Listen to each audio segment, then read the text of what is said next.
नमस्कार।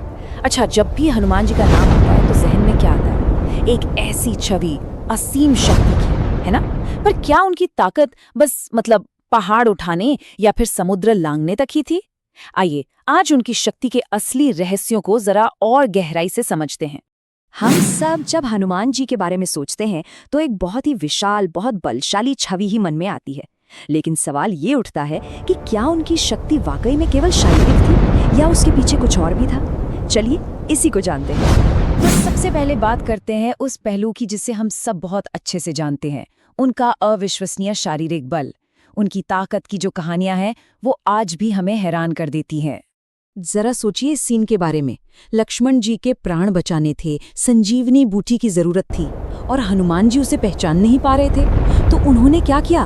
उन्होंने एक पल भी नहीं सोचा, सीधा पूरा का पूरा द्रोणगिरी पर्वत ही उठा लाए। ये दिखाता है उनके संकल्प को, उनके असीमित बल को। और उनके इस असाधारण एनर्जी का एक और सबूत, समुद्र को लांघ जाना।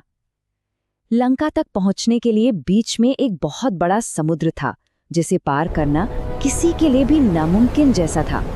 और ये कोई छोटी मोटी छलांग नहीं थी, ये दूरी थी पूरे 100 योजन की।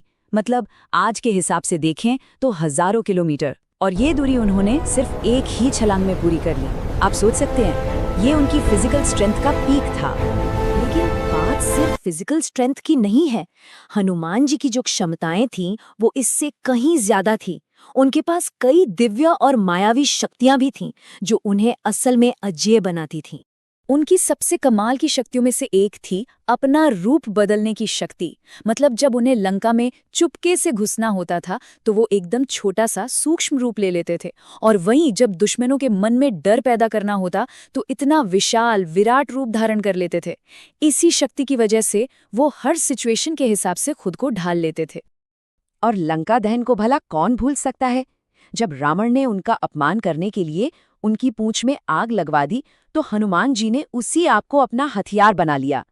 वो अपने बंधनों से मुक्त हुए और अपने विशाल रूप और हिम्मत का इस्तेमाल करके पूरी सोने की लंका को जलाकर राख कर दिया।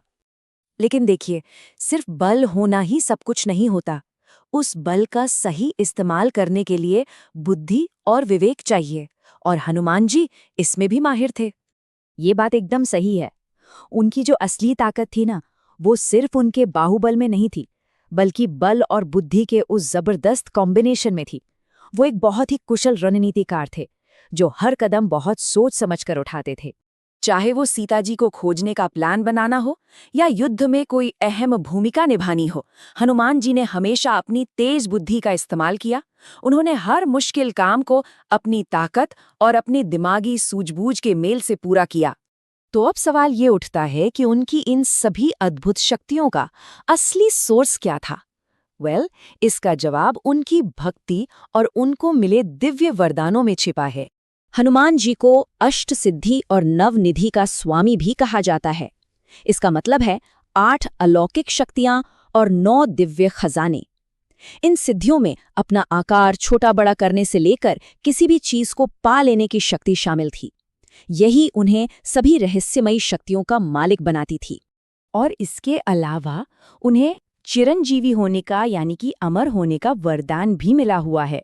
ऐसी मान्यता है कि वो आज भी इस धरती पर मौजूद हैं, और यही बात उन्हें शक्ति और भक्ति का एक कभी न खत्म होने वाला प्रतीक बनाती है। तो आखिर में सवाल फिर वहीं आता है, हनुमान जी की शक्ति का राज क्या था? क्या सिर्फ उनका बल था या फिर उनकी अटूट भक्ति? असल में उनकी शक्ति सिर्फ उनके शरीर में नहीं थी, वो थी उनकी बुद्धि में, उनकी दिव्य शक्तियों में, और सबसे बढ़कर भगवान राम के लिए उनकी जो अटूट बिना शर्त वाली भक्ति थी ना, बस वही उनकी हर शक्ति का असली सोर्स थी।